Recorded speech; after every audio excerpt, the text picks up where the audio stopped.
Good morning. কালকে vote দিতে যেতে হবে, এটা কিন্তু খুব একটা আনন্দের ব্যাপার।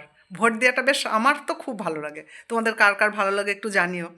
তা ভোট দিতে যাব, সেই জন্যে আজকের থেকে সবাইকে বলছি একটু কাজ টাজ কম করবা, যাতে কাজ করে শরীর খারাপ হয়ে ভোট দিতে যেতে না পারা বা ভোট না দেয়া এটা যেন না হয়। ভোটটা কিন্তু খুব গুরুত্বপূর্ণ ব্যাপার। তো যাকে যাই হোক, ভোট টোট যা হলো হলো।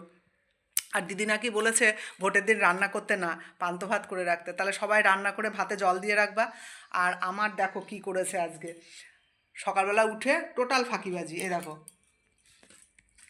রুটি, এই যে এই যে দুটো রুটি, আর এই যে একটা কলা, আর এই কোটোর মধ্যে দেখো, এই কোটোতে এইটুকু আমুল দুধ আছে। এইটুকু দুধ দিয়ে দুটো রুটি খাওয়া যায়? আমি তাকে বললাম একটু বেশি করে দিয়ে যাও, সে বলল বসে বসে খাচ্ছ, দামি জিনিস বেশি খাওয়ার দরকার নেই। ঠিক বলেছে?